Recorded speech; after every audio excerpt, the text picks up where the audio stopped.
porque yo alegrarme de la muerte de alguien, tengo que ser una persona muy dañada mentalmente para tener esa reacción. Que tú vas a Miami, a un supermercado, y tú ves un estante donde se venden armas. Sí, en Walmart tú vas y tienes armas ahí al lado del aguacate.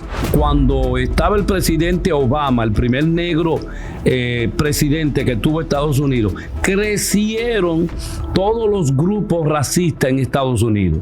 Sí, es cierto. Que son ONG. Si eso es en República Dominicana, imagínese el cambio que se ha producido en Estados Unidos, que encabeza el desarrollo permanente de la humanidad. Pero ahí fue donde comenzó todo. Yo creo que la baja de Charlie Kirk fue el extremismo de una persona que no tenía mejores argumentos para defender su postura que él. No es en las escuelas donde debería hablarse de eso. Es en el seno familiar. Ay, qué lindo. Que un papá analfabeto te va a educar a ti, que es la realidad que nosotros tenemos. ¿Qué comunicador? Lo que más hay aquí en República Dominicana son los comunicadores oportunistas. Los buscalay. Sí, pero venga acá, eso es lo que más está lleno esto. Acabo de ver una entrevista a Marco Rubio en donde el secretario de Estado norteamericano ha dicho que todo aquel que celebró lo que le ocurrió a Charlie Kirk, el activista político conservador, se le va a revocar la visa. Está hablando evidentemente de migrantes, pero también se amplía el espectro a cualquier persona fuera de Estados Unidos que en términos públicos haya hecho un discurso que se interprete como una apología a la desgracia ocurrida a Charlie Kirk. Y esto, desde luego, pone o coloca en primera línea a comunicadores, porque nada más fácil que registrar e identificar a una persona que hace opinión pública fuera de Estados Unidos, que diga algo que se pueda interpretar al vuelo como una apología a la forma en que de manera inhumana fue abatido Charlie Kirk. Y esto nos lleva a República Dominicana, en donde algunos colegas comunicadores esgrimieron posturas que se pueden asumir como caramba, como precisamente eso, una exteriorización de un júbilo y alegría ante lo que le pasó a este muchacho. Y digo muchacho porque, amén de los temas que tocaba, este joven tenía apenas 31 años de edad, era una persona muy suelta, le faltaba mucho por evolucionar a favor en su intelecto con apenas 31 años. Pero quiero preguntarle a Eladio Hernández y a Melvin Sena, copanelista, su reacción sobre este statement que acaba de hacer el secretario de Estado norteamericano Marco Rubio. ¿Le va a quitar la visa a todo aquel que se haya manifestado en pro de lo que le pasó a Charlie Kirk? Mira, una de las cosas importantes que los humanos debemos siempre conservar es manejar nuestras emociones. Cuando tú no tienes la habilidad de poder resolver tu soberbia, tu ira, frente al desacuerdo que tú tienes con alguien, probablemente van a surgir lo que ha surgido en mucha gente que celebró lamentablemente la muerte de este joven. Ninguna muerte se justifica. Ninguna muerte se justifica independientemente de la posición que pueda tener alguien. Pero también la soberbia tiene impacto en los seres humanos. Si es cierto que algunas personas quizás en algún momento tuvieron emociones de alegría por ignorancia, por odio, por rabia, por muchas de las manifestaciones y creencias humanas, no necesariamente tú debes responder con actitudes y comportamientos agresivos. Y eso probablemente es parte de la soberbia y es parte de la intolerancia. Y uno de los beneficios de la relación humana es poder permitir la tolerancia entre nosotros. El hecho de que Aneudi sea de derecha, como lo es. No, yo soy conservador, no de derecha. Yo soy conservador, continúa. Conservador de derecha. No, conservador y ya, continúa. No necesariamente yo tengo que ser el enemigo o alegrarme de alguna manifestación negativa. Eso es tan humano que, por ejemplo, yo soy de las personas, Aneudi, que me alegra cuando un amigo tiene éxito, que me alegra cuando una persona que probablemente no conozco, yo produzco empatía hacia esa persona cuando obtiene éxito. Esto es, los humanos tenemos esta empatía de solidaridad con la gente. Entonces, cuando salen expresiones y emociones como la que marca el señor Rubio, realmente nos deja un poco sin palabras muchas veces, porque un acontecimiento no necesariamente tú tienes que resolverlo con comportamiento agresivo. Melvin Sena. Oye bien, tu reacción, le van a quitar la visa, según Marco Rubio, a los comunicadores o todo aquel que se haya manifestado a nivel positivo con este tema de Charlie Kirk, mostrando una especie de empatía hacia su desgracia. Lo primero es que las posturas tomadas por el gobierno de Estados Unidos son las necesarias para evitar que la eliminación de Charlie Kirk se extienda a un estallido social interno. ¿Por qué? Porque el discurso de odio que está calando desde hace varios años en la sociedad norteamericana ya está llegando al extremismo de ser intolerante a las opiniones divergentes. Ya las personas no están percibiendo de la misma manera o recibiendo de la misma manera las opiniones de los demás, y como no construyen mejores argumentos para debatir, entonces están arropando la violencia para muestra un botón. Eso es el discurso de odio promovido desde adentro con un lenguaje moderno, inclusivo, que muchas veces queda sin significado porque uno no entiende de cómo esa gente está hablando. Entonces ahí es que la gente comienza a tener dificultades para entenderse, y cuando tú tienes dificultades para entenderte es cuando comienzan la mayoría de los conflictos, y es en esa posición que vemos hoy a Estados Unidos. Pero cuando tú dices discurso de odio, específicamente ¿a quién te refieres? Es que en Estados Unidos hay un discurso de odio generalizado: los blancos contra los negros contra los blancos, los LGBT contra los heterosexuales, los inmigrantes contra los nacionales. Hay tantas versiones del discurso de odio en Estados Unidos que ha convertido esa sociedad en una bomba de tiempo que ya está a punto de hacer erupción con políticas cerradas. Ojo, yo apoyo la postura de Marco Rubio en relación a la visa. Yo apoyo eso. Que se la quiten. Claro, porque de alguna forma ellos tienen que enviar un mensaje a la sociedad de que el odio no se va a tolerar en su país. Bueno, Eladio, ¿tú apoyas esa postura o no? No, pues definitivamente que no, porque eso es responder de manera agresiva y de odio, como él manifiesta, frente a gente que probablemente se sintió herido. Porque vamos a entender lo siguiente: nosotros tenemos en Estados Unidos aproximadamente 2 millones de dominicanos. Aproximadamente. Correcto. Esos 2 millones de dominicanos tienen hijos, tienen familia.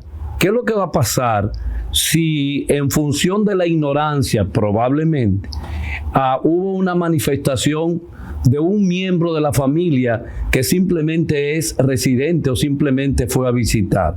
Eso es justo. Tiene sentido responder con lo que con lo que uno no espera que pueda responder por un problema de ignorancia, por un problema no humano, porque yo alegrarme de la muerte de alguien, tengo que ser una persona muy dañada mentalmente para tener esa reacción. Pero ser ignorante no exime de responsabilidades. Yo no estoy diciendo que no, pero es responsable que tú digas, wow, se murió, bueno, ¿qué es lo que va a pasar conmigo? Yo no tengo nada que ver con eso, en términos concretos. O sea, cuando yo digo ignorancia, me refiero a que hay personas a tu alrededor que tú dices, wow, esta persona no es agradable. Pero no necesariamente tú deseas la muerte de manera interna, de manera que desaparezca ese ser humano. O sea, pero yo reaccionar diciéndote, si dice algo ya tú sabes lo que te va a pasar. No, pero no es por ahí el asunto, porque el asunto se limita a las personas que expresaron de alguna u otra manera satisfacción o alegría por la baja de Charlie Kirk. A esa persona es que se le pretende eliminar el privilegio de obtener una visa estadounidense, porque las visas no son un derecho adquirido de las personas, sino es un privilegio que le da el gobierno de Estados Unidos a ciertas personas. Y si tú te alegras de que en una manifestación de odio evidente se le dé de baja a uno de los talentos orales y argumentativos de los últimos años más importantes de Estados Unidos, si tú te alegras de eso, entonces yo creo que tú no cabes como sociedad. O en esa sociedad. Pero ven acá, el hecho que yo me haya alegrado me dice a mí que yo soy una persona mentalmente desequilibrada. Pero usted dijo al principio que sí, la persona... sí, Eladio. No, pero yo te digo soy que desequilibrado el hecho de yo no controlar en un momento determinado una emoción. Pero te dijo al principio, cuando comenzó a hablar, que ninguna muerte estaba justificada. Pues yo no la estoy justificando. Pero si te alegras de... No, espérese. Yo no he dicho que yo, igual que esa persona, me sentí alegre con él. Yo no he dicho eso. No dije eso. Yo no dije eso. Yo lo que he dicho es que ninguna muerte se justifica. Claro. Como la muerte de aquel afroamericano, Floyd, que murió de parte de la policía. Pues yo no puedo alegrarme de esa muerte. No, o sea, claro que no. De ninguna muerte yo me puedo alegrar. Porque pero una manifestación de alegría no es una forma emocionalmente de justificar. Tus emociones se alegran porque tú expreses satisfacción al ver un caído. No, es que visto como tú lo estás planteando, es realmente dañino. Y de esa forma es que es dañino en ese momento. Pero no necesariamente cuando la gente reaccionó tenía la conciencia plena de ese ser humano. Ahora, porque cuando tú ves ese ser humano, padre, dos hijos, con un pensamiento y con una capacidad que no la obtiene cualquier persona, una persona que no fue a la universidad, con un discurso, como tú quieras, rebuscado o no rebuscado, pero penetró en la sociedad norteamericana.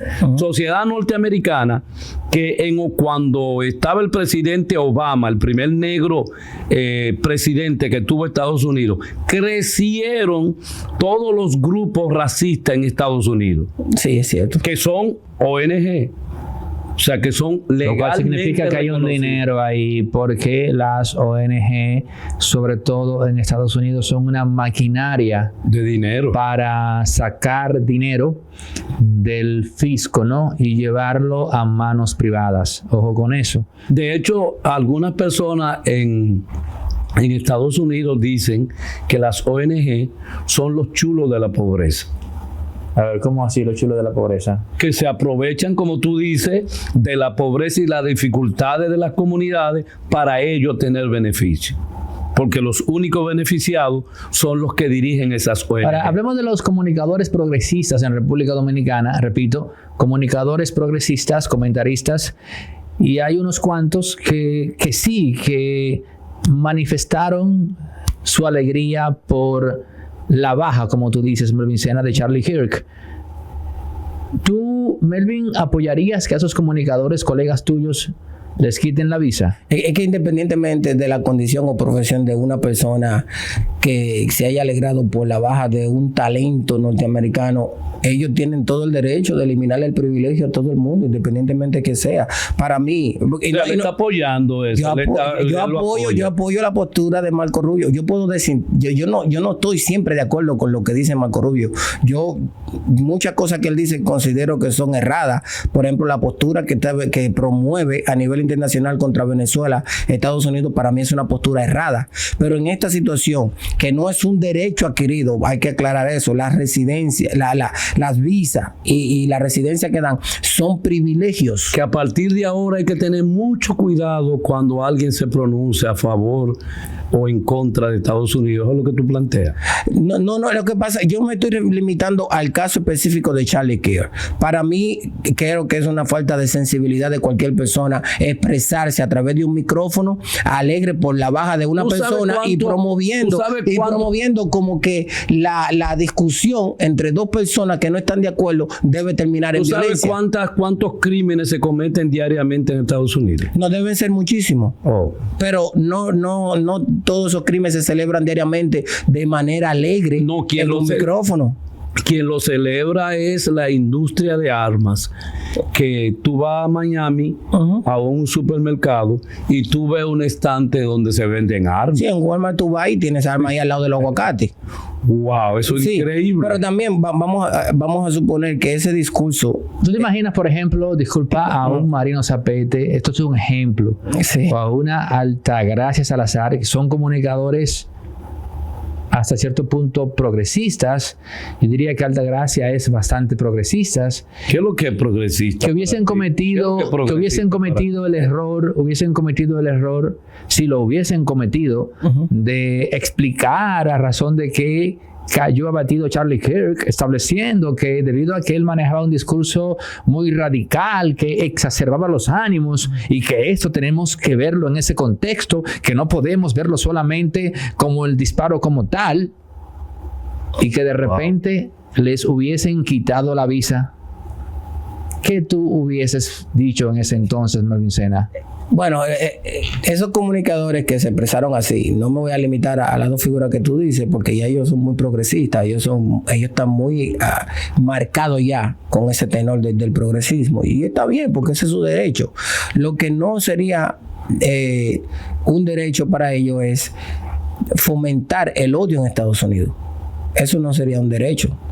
Y por las razones que pudiera sacar de contexto muchas de las cosas que decía Charlie Kirk para fomentar un discurso de odio también es una irresponsabilidad, porque yo vi un discurso que él discutía con una jovencita en una universidad, y ella le dijo que por qué las personas trans no pueden ir a baños de mujeres, y él le preguntó: ¿tú estarías de acuerdo con que un hombre esté mirando a través de una ventana a una mujer desnuda? La joven le dice: no, yo no estoy de acuerdo con eso. ¿Y por qué tú estás de acuerdo con que un hombre biológicamente, a pesar de que se haya cambiado el sexo, vaya al baño de mujeres y pueda ver mujeres desnudas? Es una estupidez. Es una estupidez. Pero vamos para allá ahora. Tu reacción, Eladio. Pero yo pienso que esos ejemplos son sacados.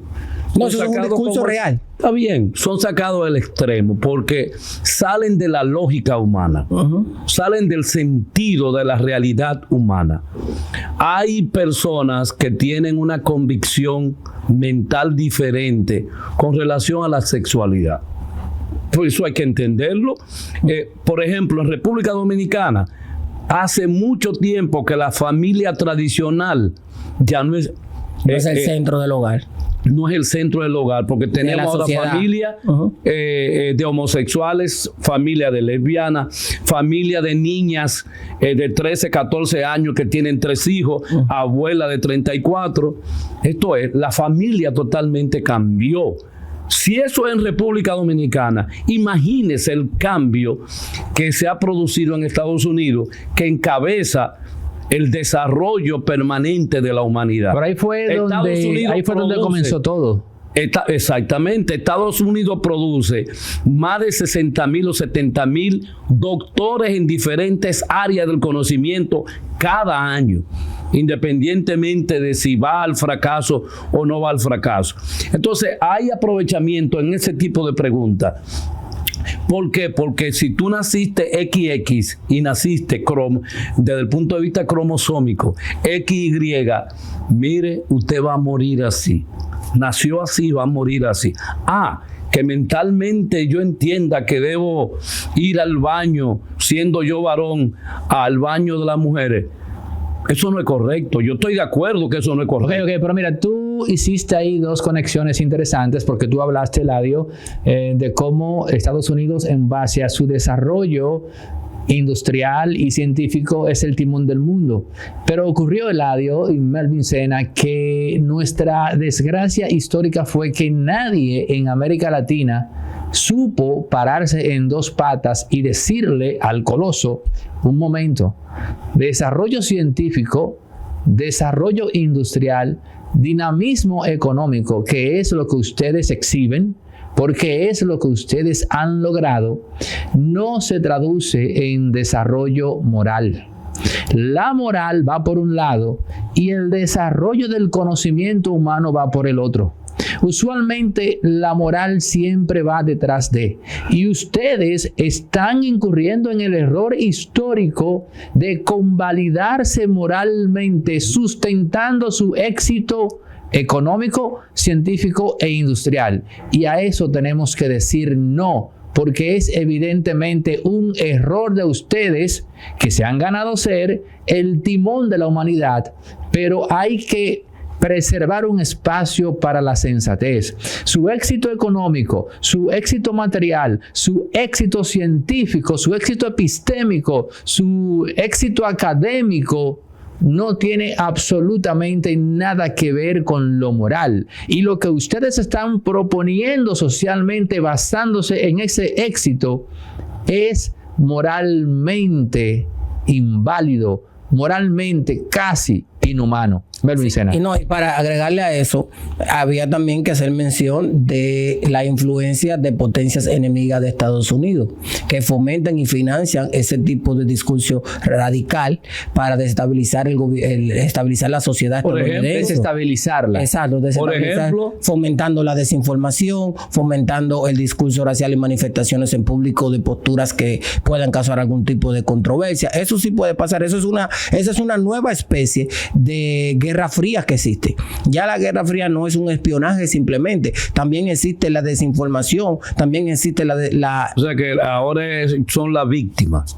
¿Qué es lo que tú quieres decir? No, yo lo que quiero decir es que, bueno, si serían víctimas... Estamos hablando de un imperio, señor. Sí, pero si serían víctimas de ellos mismos, de no barrer la casa hacia adentro, sino que, lo dije en otro comentario, creo que con usted, se concentraron en hacer lo extraordinario con esos doctores, con esos profesionales, con estudiar el universo, y descuidaron lo básico. Lo básico es la gente, y la gente está descuidada en Estados Unidos, que se ha fomentado ahora las divisiones con este discurso de odio, que yo no dudaría que potencias como Rusia, como China, le den financiamiento a estas ONG, como se menciona, para crear esa inestabilidad. Bueno, déjame decirte algo, pero no escucha esto. Número uno, el tema de cómo una potencia se inmiscuye en los debates sociales de otra, o incluso los instaura desde cero para desestabilizar social y políticamente a ese país, eso es viejo.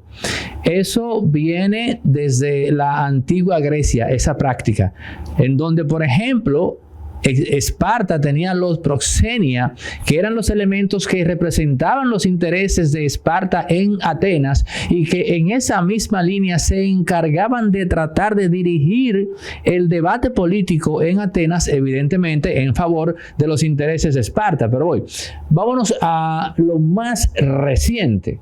Vámonos a China. ¿Cómo llega el comunismo a China? Te corrijo, el comunismo no existe. No, adelante. ¿Qué existe? Existe el socialismo. Bueno, ok. Vamos a salvar esa discusión por ahora. ¿Cómo llega el socialismo a China? Ok. ¿Quién es Sun Yat-sen? Mira. ¿Quién es?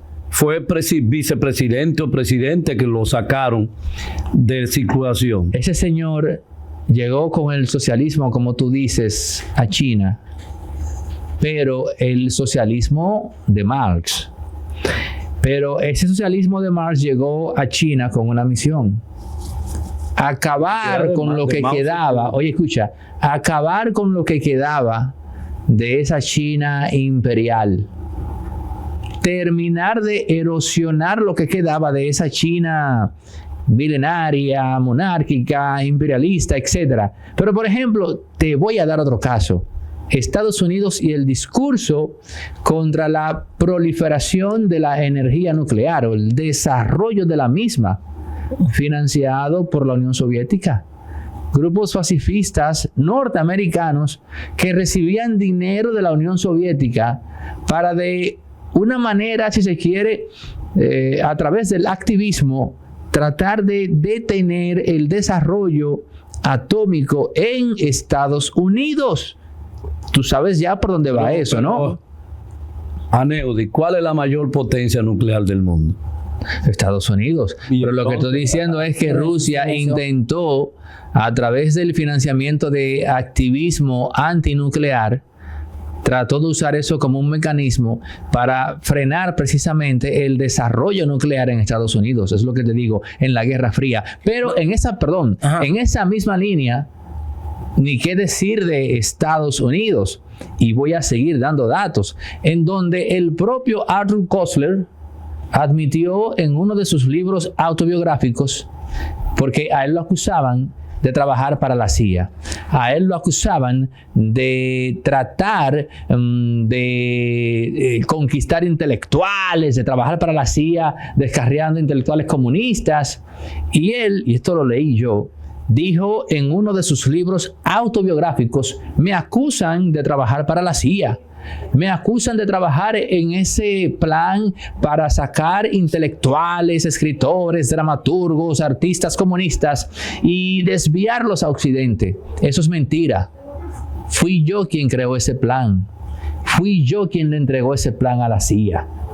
Porque Koestler era comunista. Comunista que después se pasó al bando capitalista. Y dice, no, yo no trabajé. El ideólogo, el artífice de ese plan fui yo. Yo no fui el empleado. Yo dirigí a la CIA en eso. ¿Qué te parece? Mira, lo que pasa es que ha habido siempre mucho activismo en términos de los imperios. El imperio que se va, el imperio que está creciendo. Pero siempre yo hago la aclaración de que cuando se viene con el cuco del comunismo, pero venga acá, el comunismo es una filosofía que interpreta la justicia social universal. Y eso no ha ocurrido en ningún momento. El feudalismo le dio paso al capitalismo. El capitalismo, por hechos históricos de la dialéctica, le ha dado y le tiene que dar paso al socialismo. ¿Qué es lo que están haciendo los chinos? Los chinos en este momento están empleando lo mejor del capitalismo.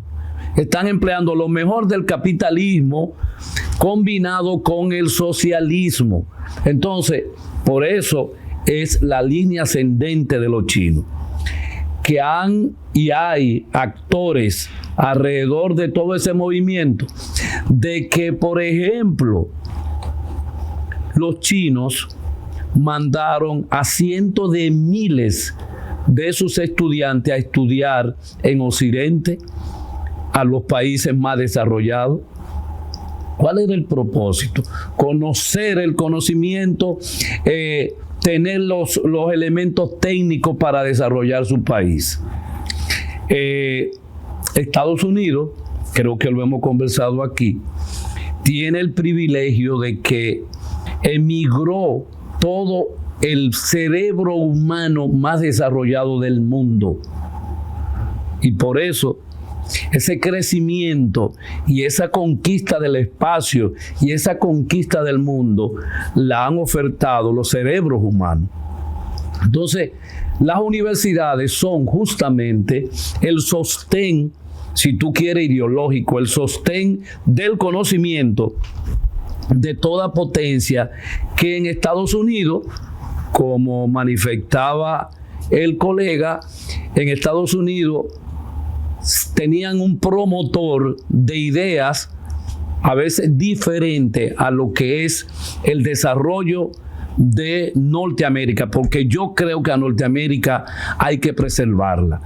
Hay que preservarla para el beneficio de esos 360 millones de seres humanos que habitan en Estados Unidos.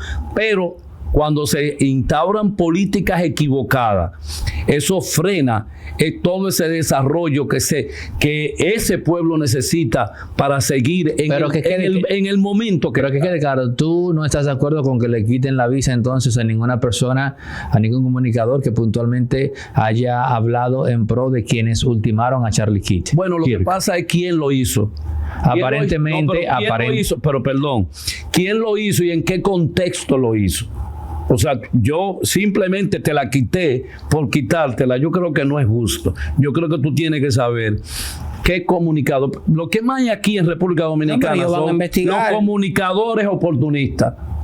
Los buscalay. Sí, pero venga acá, eso es lo que más está lleno esto. La noticia esta, me fui con esa noticia, pero no sabían que había un Marco Rubio que le da seguimiento a todo ese tipo de acontecimientos. Pero para responderle lo de la potencia, para una potencia lograr subir al primer esquema mundial, una debe caer. Y como ya Estados Unidos es una potencia militar extraordinaria, con una guerra tú no le vas a ganar a Estados Unidos. Tenemos que ganarle desde adentro. Rusia y China conocen eso. Existen documentos que reporta mytime.com que dicen que Rusia promueve las divisiones raciales y la supremacía blanca a través de las redes sociales. Exacto. Brandcenter.com reporta. Brandcenter.com dice que ¿quiénes son esos? Esos son medios estadounidenses. Ok. Medios estadounidenses que reportan para que tú continúes, tú sabes el miedo existente con relación a que los blancos norteamericanos entienden que en el 2050, 2060 no serán la etnia que va a dominar Estados Unidos. No, porque va a haber un mestizaje. Y ese es un miedo. Y ese es un miedo que tiene mucha gente de color blanco. Y ellos saben y están conscientes que, por ejemplo, organizaciones como Black Lives Matter fue financiada también indirectamente por Rusia para crear inestabilidad y caos en Estados Unidos. No, eso son especulaciones. Lo reportan mybrandcenter.org. Son especulaciones. Para mí son especulaciones. Bueno, China también hace su parte y de igual forma yo no puedo competir físicamente contigo porque probablemente tú tienes mayor armamento que yo, ¿verdad? Probablemente tienes una mejor tecnología, mejor equipo, más soldados que yo, y yo en una guerra directa no te puedo ganar. De la única forma que yo tengo para ganarte es fomentando el caos interno en tu territorio y enviándote algo que tú te hace débil, que son las sustancias. Te voy a dar un ejemplo de cómo desde fuera nosotros podemos percibir el deterioro y la caída de un coloso, en este caso el imperio estadounidense. Muy simple. Cuando tú escuchas a comunicadores hablando de guerra civil, parte de los análisis que se hicieron después de la caída de Charlie Kirk fue hablar de un supuesto intento de guerra civil. Ok, estamos en democracia, libre expresión, perfecto. Ahora, en teoría, pero tú desde fuera como ente pensante dices, no, a esa sociedad no le conviene meterse ahora en ese debate de una potencial guerra civil, porque la sola posibilidad de que se dé lo que en sociología Robert Merton dio a conocer como el síndrome de la profecía autocumplida es peligroso. O sea, ustedes mismos, ellos, ponerse a hablar de una potencial guerra civil es sencillamente comenzar a reprogramar mentalmente a miles de norteamericanos para que actúen en consecuencia y terminen precisamente llevando a cabo esa guerra civil. Es difícil ese análisis porque hay que haber vivido el racismo en Estados Unidos y en Europa. Yo viví ambas cosas. ¿Viviste en ambos países? En ambos países. Cuando a ti, por ejemplo, en donde yo estudié, que te decían Maimuna, esto es mono, en Estados Unidos, nigger, y las miradas, la comunicación no verbal que expresaba rechazo, vivir eso es sumamente difícil. Es difícil uno verlo ya aquí aquí en el Caribe, donde todos somos prácticamente del mismo color, y no necesariamente sentir esa realidad. La presión que hay en Estados Unidos ahora, yo pienso que el gobierno debe ser lo suficientemente prudente para armonizar esa sociedad que está muy exaltada en este momento.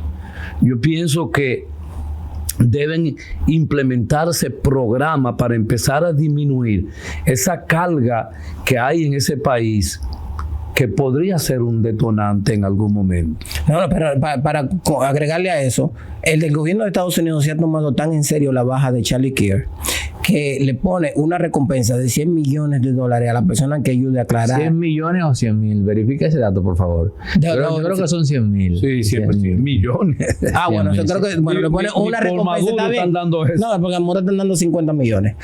Pero lo que te quiero decir, que ha puesto una recompensa importante para ayudar a aclarar el caso, mientras todavía no define ciertamente cómo va a atender a Venezuela, pero ya se concentró en un problema interno, porque ese problema interno puede provocar muchos micros estallidos sociales.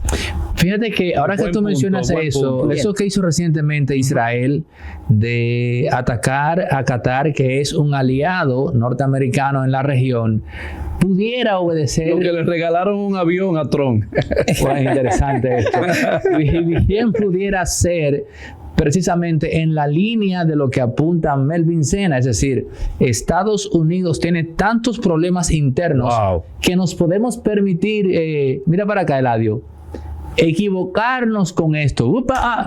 ¿Qué pasó? No, fue un error, ¿no? Pero permitirse ese descuido de atacar a un aliado norteamericano en la región. No, aparentemente uno como que percibe que se le ha ido el hilo, como que no hay control. Y cuando eso sucede en una potencia como esa, eso es peligroso. Fíjate que sumamente peligroso. Sí, creo que sí. Fíjate que incluso el propio Charlie Kirk, casualmente, ha criticado, número uno, la postura complaciente de Norteamérica y el gobierno ante Israel. Eso yo lo vi, ese comentario. También habló de la influencia del lobby israelí en Estados Unidos, promoviendo el discurso del marxismo cultural, como le llaman ellos.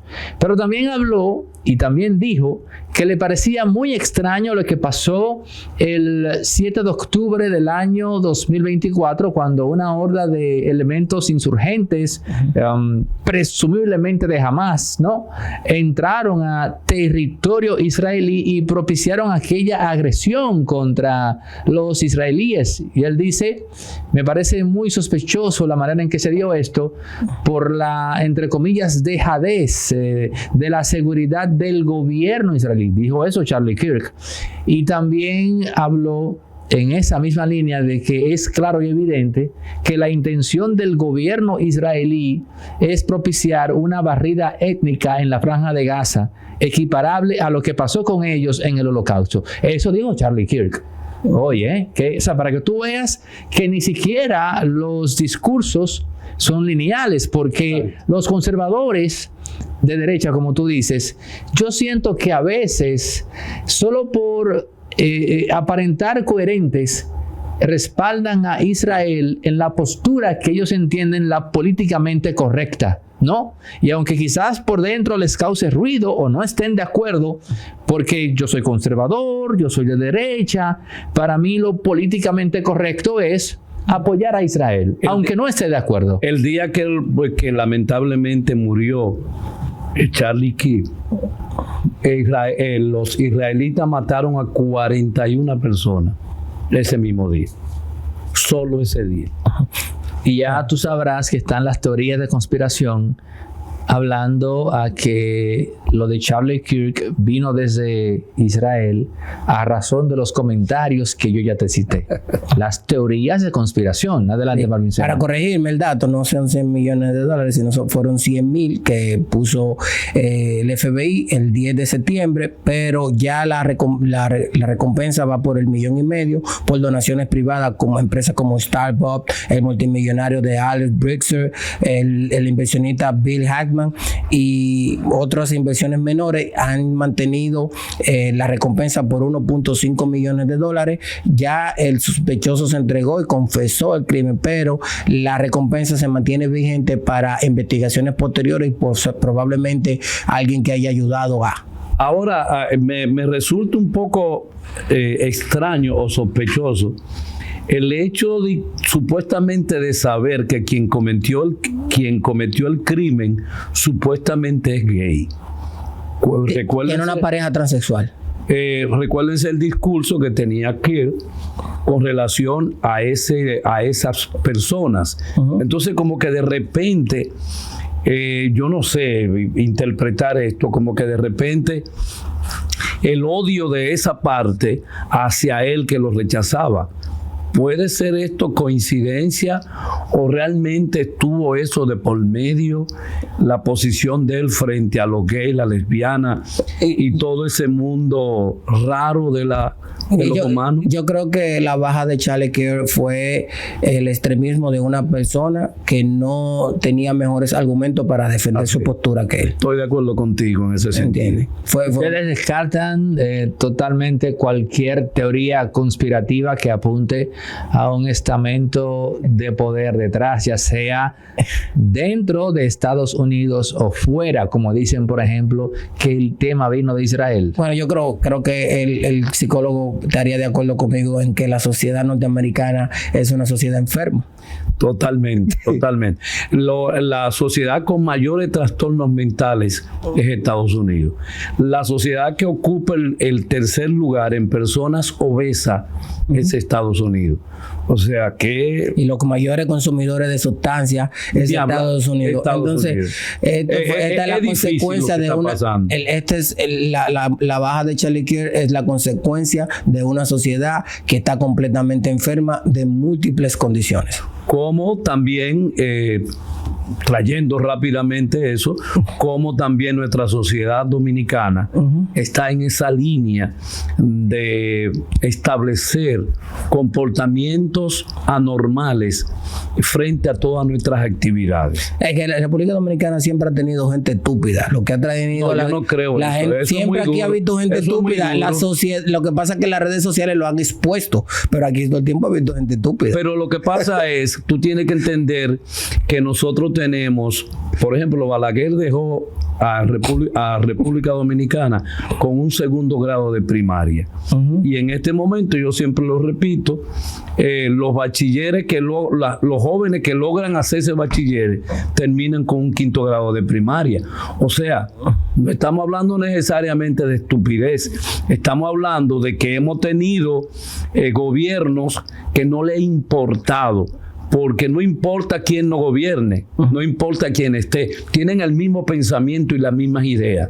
Simplemente lo que cambia es el escenario. Lo que pasa es que una sociedad embrutecida es mucho más fácil de gobernar que una sociedad de pensantes. Obviamente. Entonces ellos, reconociendo esa situación, no hacen los aportes ni los avances necesarios para que la educación En eso mejore. invitamos a Estados Unidos, somos dos sociedades enfermas. Tenemos una pasmosa capacidad para mimetizar que nos impide racionalizar, y yo he escuchado incluso a gente brillante en este país, por ejemplo, hablar del tema de la irrupción de la vida o aborto sin ni siquiera cuestionar el aspecto moral de esa conducta. Me explico. Tú no puedes brindarle como derecho a una mujer lo que es producto de una conducta íntima ligera, entiéndase, la mujer que ha decidido tener laxitud y ligereza a la hora de acostarse con uno o varios hombres. Eso ella puede hacerlo, pero sabemos perfectamente cuál es cuál pudiera ser la consecuencia de eso si ella no se protege, si ella no toma las medidas preventivas del lugar. Entonces, ahí hay dos dos quiebres morales. El primer quiebre moral se da cuando tú, como fémina, quedas embarazada y has decidido desatender la cadena de la vida que te garantizó a ti tu existencia, y que fue básicamente que tu madre asumió el deber de dar a luz a ti y de cuidarte, junto con tu padre en caso de que haya sido ese el caso. Entonces, ahí en el momento mismo que tu madre te garantizó la vida a ti, ya tú tienes el deber de corresponderle con eso al universo. Por eso digo, el quiebre de la cadena de la vida. A mí me dieron vida, me corresponde como tal entonces devolver eso al universo y garantizar la vida más adelante. Ese es el punto número 1. Bonito Ahora, discurso. el punto número 2, o el segundo quiebre moral, se da cuando yo pretendo disociarme o desconocer que la consecuencia de mi conducta ligera puede ser un embarazo, y que yo no puedo entonces condenar a la muerte a un ser humano por una conducta ligera e irresponsable de mi parte. O sea, que en ambos ámbitos lo que tenemos es un quiebre moral, y le estamos vendiendo a la mujer esa irresponsabilidad moral como un derecho que tiene ella, un derecho que tiene a quebrar la cadena de la vida, y un derecho que tiene a desatender su responsabilidad de cara a esa persona que es su hijo, en función de un acto desaprensivo de ella. Porque si ella, independientemente de todas las veces que decida, ¿verdad que sí que está en su derecho? Dímelo, está en su derecho. Tú debieras, todas las veces que decida intimar. Escribir ese discurso tan bonito que tú has establecido. No es bonito, es la realidad. Para defender no es bonito, es la realidad. Para estar en contra del aborto. Ese es tu planteamiento. Ese es tu planteamiento. Estoy en contra de la irrupción de la vida de esa manera, tan alegre. Tú estás tan burda, en desacuerdo tan asquerosa, tan inmoral. No, inmoral. Es una posición tuya muy personal. Esa es la realidad. Ahora, hay un quiebre moral, Eladio. Bueno, esa es tu realidad. Hay un quiebre moral. La interpretación de la realidad que tú estás planteando. Ahora, yo te digo lo siguiente. Un señor, una señora de 74 años, que es la esperanza de vida de los dominicanos. De ahí es... O sea, que me quedan 31 años. Te quedan 31 años. Con suerte. De repente, dejo de trabajar, ya estoy pensionado, debo quedarme en mi casa. Yo contribuí socialmente con la sociedad. Yo no debo, mi vida no tiene sentido. Mi vida no tiene valor. Tiene valor en la irresponsabilidad de un joven o de una joven que se embarazó. Y digo irresponsabilidad en un sentido, coincidiendo contigo, pero si yo tengo que preservar la vida, carajo, no debo preservar la vida del anciano. ¿Por qué no se habla del anciano cuando se habla de la vida? ¿Por qué no se habla de que los dominicanos vamos a recibir la pensión que te corresponden en el 2035? O sea, ¿qué me está diciendo? Muéranse, que ustedes no son importantes. Importante esta criatura que van a ser. Cuánta hipocresía, cuánto desdén por la vida. O sea, ¿cómo tú no vas a proteger a tu papá?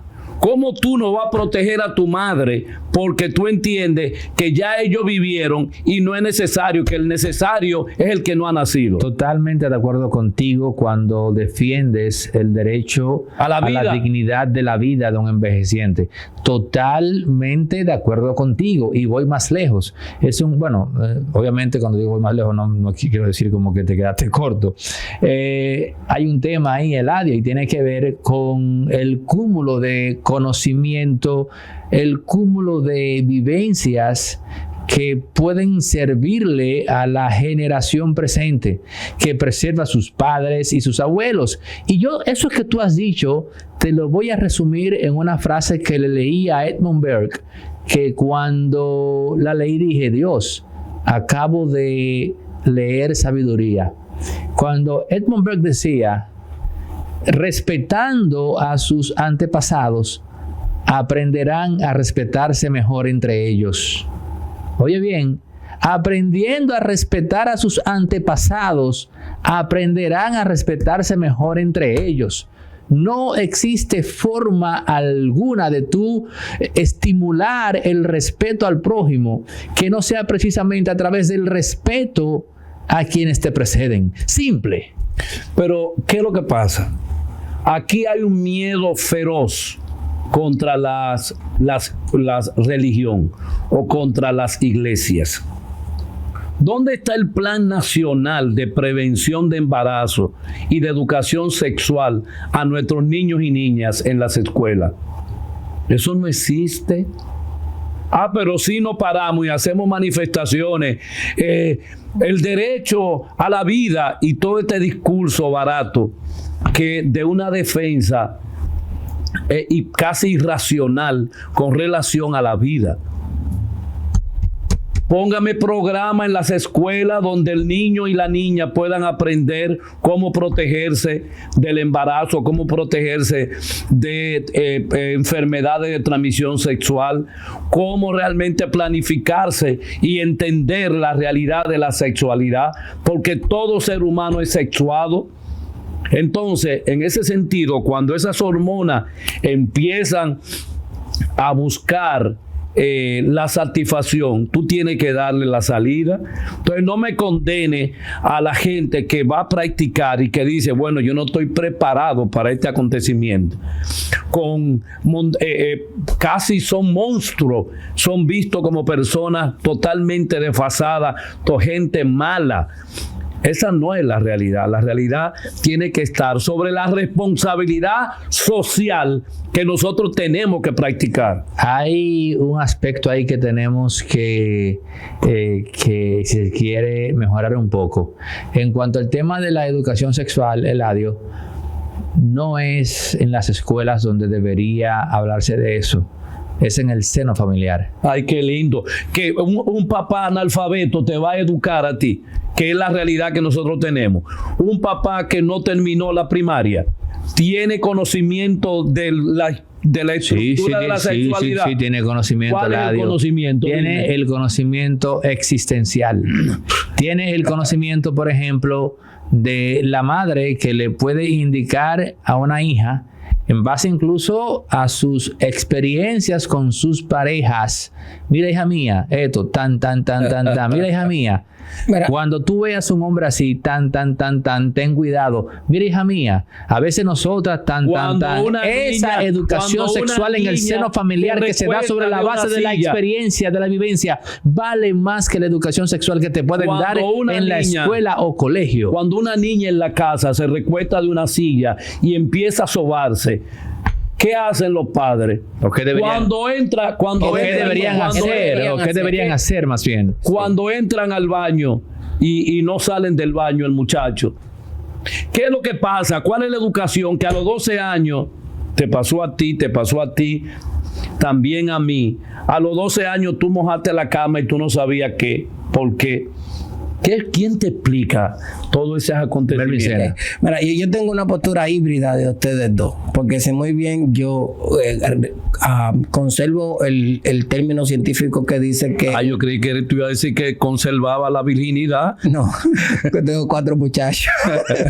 Yo conservo el término científico de la singamia, que es la fecundación del óvulo con el esperma, y es cuando crea a un ser vivo con un ADN codificado diferente al de la madre, que está dentro de la madre, que tiene órganos independientes a la madre y que tiene ritmo cardíaco totalmente diferente al de su mamá. Eso es un ser que debe conservarse, no es una cuestión de derecho. Ahora también le doy como bueno y válido el hecho de que una mujer, independientemente de su edad, no necesariamente deba ser obligada a conservar el producto de una violación.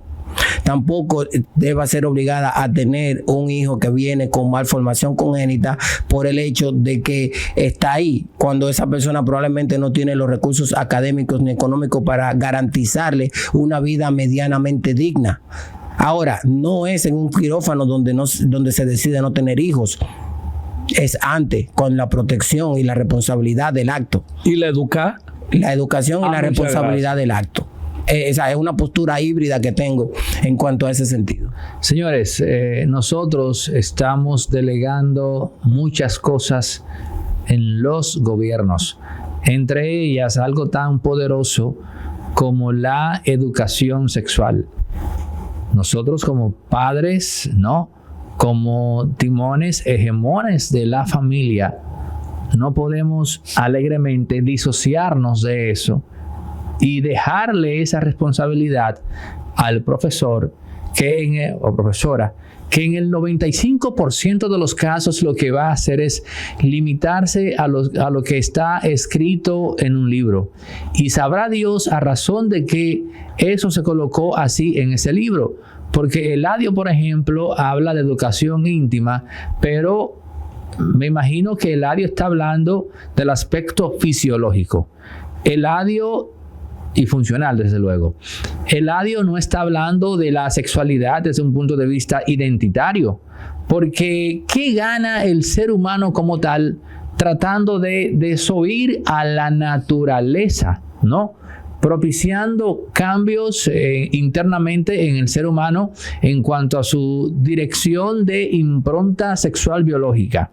Cuando incluso nosotros, como seres pensantes y racionales, hemos establecido, Eladio, en la construcción de conocimiento, el axioma de que siempre tenemos que procurar buscar el camino corto. Entiéndase, siempre tenemos que procurar ahorrarnos pasos intelectualmente cuando tenemos a simple vista ya la explicación. Entonces, pudiésemos aplicar ese mismo axioma en el ámbito sexual.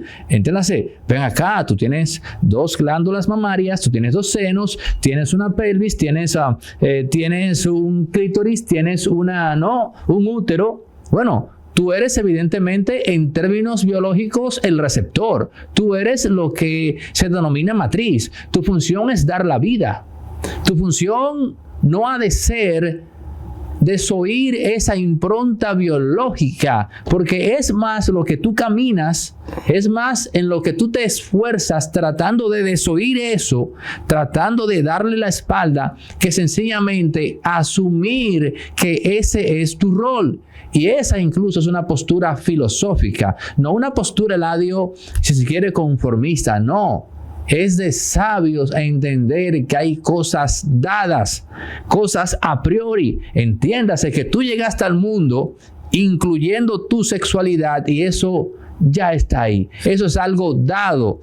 Y lo inteligente, lo sabio es reconocer eso y utilizar el aparato de tu raciocinio para saber cómo lidiar con una realidad que te es dada y que si intentas desoírla, tarde o temprano, y más temprano que tarde, vas a terminar chocando con la pared de la realidad. Mira, lo que pasa es que suena casi iluso pensar en que automáticamente yo me educo, que automáticamente todo me viene dado y todo va a bajar del cielo. Cuando ese muchacho tuyo, tú como eres una persona educada, le manifiesta qué es el pene, qué es la vagina, y tiene toda una explicación a esa criatura, y lo enfoca real y efectivamente como una educación. Cuando ese muchachito, esa muchachita sale para la escuela, ahí va a encontrar el diablito, va a encontrar el niño que le va a decir: hey, tú le estás haciendo caso a ese calvo, ven a hacer lo que yo digo. Y la influencia y la presión social tiene un peso por encima de la familia.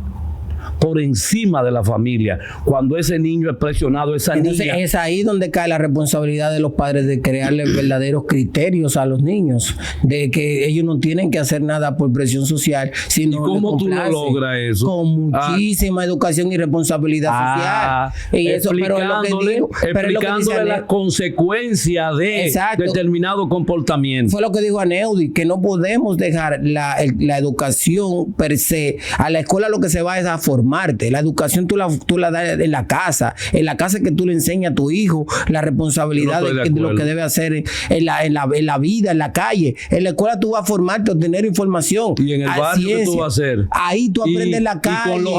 Y con los amigos que tú vas a hacer. Sí, porque o sea, la familia tiene un rol. En eso estamos claros. Claro que sí. Pero más importante de todo lo social.